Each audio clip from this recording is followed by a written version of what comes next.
What is up, Ravens Flock? Huge shout out for your support for the 410 Sports Talk. James and Glenn are the best in the business. They're killing it right now. They love talking Raven talk. Make sure you go subscribe to their channel. Let's go Ravens. Big trust. Welcome in, everybody, to another episode of 410 Sports Talk. I'm Glenn Martin here with my coach, James Haskell. And in this episode, we're going to continue to discuss, dissect, break down the John Harbaugh presser, end of the year presser. But before we get into this show's topic, go ahead and hit the subscribe button, click the notification bell, and we will keep you up to date on all your Ravens news. But what specific topic are we covering when it comes to John's most recent press conference? Yeah, one of the things we got to discuss, of course, is the injuries that happened in this past season. A lot of questions were aimed towards that, and not necessarily when it comes to the playing for the season, but how they can be avoided in the coming year. Yeah. So John had a lot to say about that. Basically, to sum it up, he said, we're going to look at everything. Changes will be happening to improve these things. And then he talked about how some players, and I think this is important, is something we should get into in this show. Some players, you have to respect the fact that they have their own routines, and other players you have to work with a bit more. But it's a balancing act because they're professionals at the end of the day. So we're going to talk about what we could see the Ravens potentially doing. What's within the possibility, of that, is there anything they can even do? Right. Within that. Yeah, because what I loved hearing about John, his presser today, is that he didn't just simply say, "Yeah, it was bad luck." We just caught the injury bug, and this was just a bad luck year. I love the fact that he's not just going to rest on the fact that they had some bad luck. He's going to turn over every stone. He's going to explore every option. And what I loved hearing most is that he said he spent about 4 hours in a meeting with the strength and conditioning team, and they went over, they went over every avenue of when was the guy hurt? What was happening when the guy was hurt? Was he tired? Was he overworked? Was he, right. Was there, just looking at the injury, he wanted film on every single injury, and he wanted to talk about exactly how the guy was hurt. So, you could look at a guy like J.K. Dobbins, and when he was hurt in the game, because we didn't see most of the injuries, because unfortunately most of them occurred in practice. But when we did see the J.K. video, what could they really have done to stop that? The guy was trying to make a catch. He turns around, he gets hit low, and boom, it's a done deal. So, but what I liked hearing is said, this is what you have to do. Every single person that was hurt and every single person on the team returning next year, what can we do to help lessen the chances or possibility of another rash of injuries, depleting our roster to the point where we just couldn't overcome it. So extreme, when you hear that though, Jimbo, do you think that, because a lot of their practice times, a lot of their stuff is really dictated by the CBA, and then a lot of stuff is what are the players doing on their own, because the organization can't even contact their own players for a good chunk of the offseason. Yeah. This is a tough one because I don't,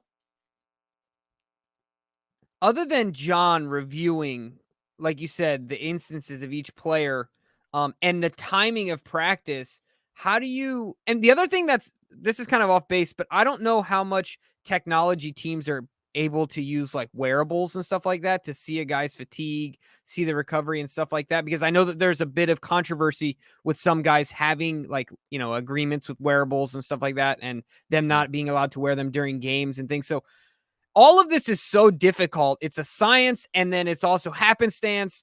So I don't know what the Ravens can do offhand, except this. I've always been a big proponent of John's off-season regimen because it gets the guys in killer shape. It makes sure they're in shape. Look, if you're a football coach, it makes me think of Coach Carter when all he does is practice defense, and at halftime or whatever, right before the game, they're like, their first game, he's like, "Coach, all we've done is play defense." He's like, "Yeah, what else have you done? Run." Okay, then on offense, just run. Right? Be the best, most in shape team. I get that there's value to that. But how can you accomplish that without running guys ragged? Because I think a little bit of that is happening. I'm not blaming it all on John. So that's a portion of it.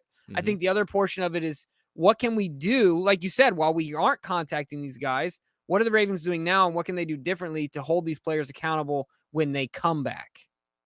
Yeah. Right? And how much of that falls on the leadership of the players? Look, none of us ever questioned. Ray Lewis didn't come in. He didn't do stuff in the offseason after a few years, right? Like, Ray just came in and he was just yoked. And he was Ray, like, he's obsessed with working out. That was just Ray's thing. Like, that's always been his pain cave, right? But not And everyone has that kind of workout right. passion.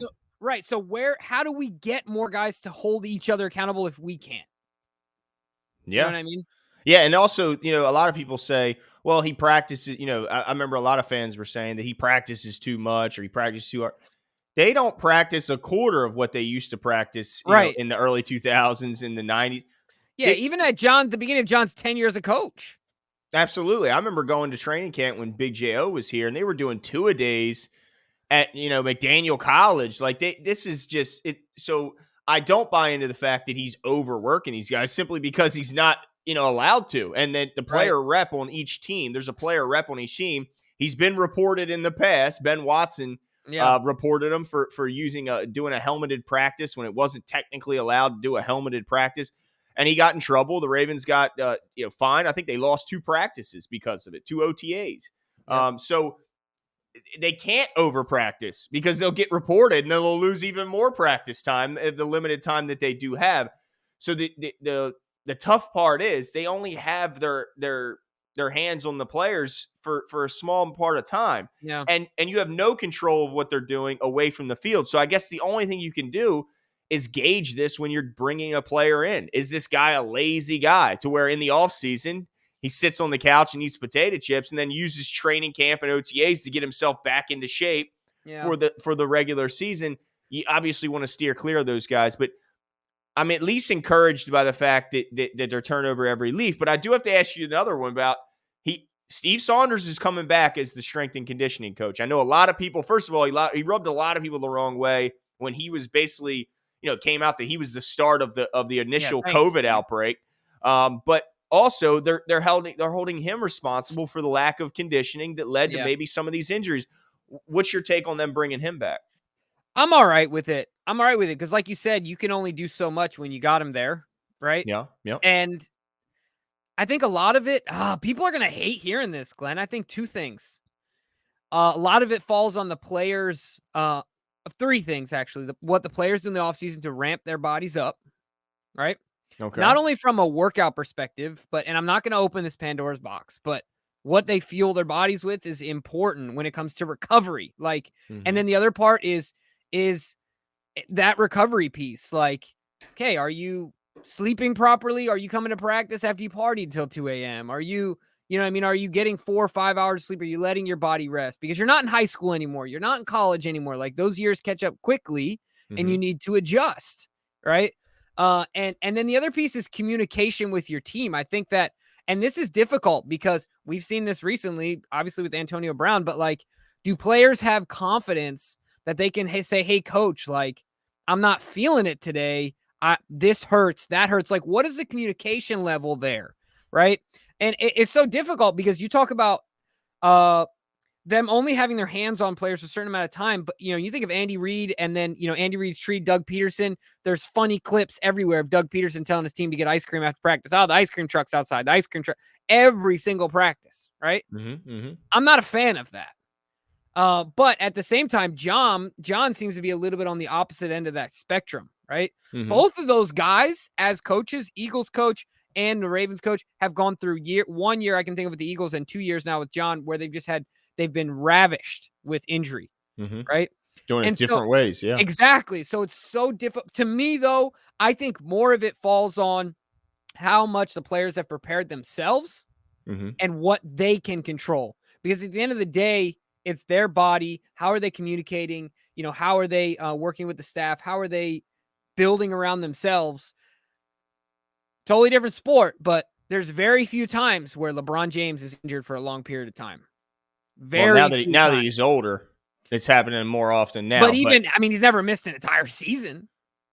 No, but he's missed a good chunk of last, and then now this year he's still hurt. Matter of fact, but no, I see your point though. The guy takes incredible care of his body, and it shows by how often he plays. But I think that we also have to take into account that there's been plenty of years under the same regime where Right. we've been one of the healthiest teams in And the that's league. what is such a conundrum, right? Yeah. It's so because we hired Steve after those injuries, if I'm not mistaken, after all those injuries in what, 15? Yeah, exactly. And he brought in this whole new way of looking at And things then from we a had those flexibility healthy standpoint. years. Yeah, and we had incredibly healthy years. In 2019, this team was very healthy, and that's probably why they were 14-2 and the number 1 seed. So it's just so hard to know, Ca- what was it, just simply bad luck? Right, I know he doesn't want to chalk it up to that. right. And also I want to know what equipment changes that they made in these last years too, because I honestly think the shoes that these guys are wearing is a big part of it. When you talk about knees and tearing and not being able to, when your foot is planted and you go to rotate and your foot stays still, the only thing that can turn is your knee. So it's gonna tear. So I think the equipment you obviously have to look into, Mhm. but outside of that, I mean, like for me, I don't think J.K. Dobbins was doing anything but the right thing for his body, and yet he got hurt. I don't think Marcus Peters has been in this league a long time. He knows how to take care of his body. He got hurt. I don't think any of us doubt what Gus was doing in the offseason because we've seen the You've seen improvements the the guys transformation made. in his body, just the So body alone. yeah, so I mean, we know of guys who have put a lot into their body, and yet they still got hurt. So it's just such a tough thing. But I'm still, even if I realize that it's a tough, you know, really question to ask of how can we fix this injury bug, I'm at Right. least encouraged to hear that they're still looking under every stone. They're having Yeah. these lengthy meetings, and they're trying to explore any option, because if you find out that you're practicing guys, even if it's not like the duration of the practice, even if they only need like a minute or two, because we all know if your legs are tired, if you're tired, the injury risk goes up if you're tired. So maybe that, but honestly, I don't know what the heck they can do. I just hope they can do something, because I cannot have another year where every time I pick my damn phone up, it's another announcement about a multi-week or year-long injury for a key Ravens contributor.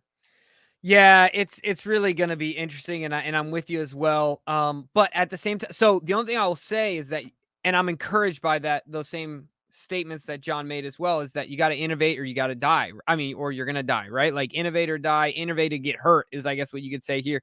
So Steve has got to keep learning. He's got to keep growing. He's got to keep adapting. It's always a moving target because, like you said, shoes change, equipment changes, rules change, body types Practice change. time changes. Practice time changes, weather changes. Like there's so many things that change.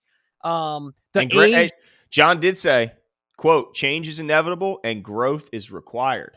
absolutely. And so think about even the average age of your players changes. Like that could, Yeah. a lot of people could say, well, we had the third oldest defense, but a decent amount of our old guys stayed healthy, like weirdly enough. J.K. So, Young, Gus right. Young. Young. I mean, Peters isn't an old guy. I wouldn't In consider his him an old. 20s still. Right. So yeah, it's really an interesting thing. But I agree with you. Overall, I'm encouraged. I hope to, and I know we will see some changes. I know that they will keep a full court press on them to know what those changes are as far as the questions that are asked to them. But is it not possible, Jimbo, that John Harbaugh and this strength and conditioning staff could get together, come up with a bunch of new programs, a bunch of new plans, and the bad luck bug could still bite? Yeah. I mean, at the end of the day, but however, luck, good or bad, is created by, and I wholeheartedly agree with this. Preparation, right? And opportunity creates good or bad luck. Bad luck being that you're not prepared and you're not taking advantage of the opportunity. Good luck being you prepared to take advantage of the opportunity equals luck. Yeah. So you can only do what you can do and control what you can control. But do that, Ravens players. Yeah. Do that. Right? Yes, do as most you can to control what you can. And if the bad luck bites, then it just bites. Right. Stop walking in the stadium with McDonald's bags. Let us know what your thoughts are in the comments below. And the changes that the Ravens could potentially make to their training staff, their regimen to avoid injuries, and the changes you expect them to make. Yeah. And we'll talk to you guys soon. See you.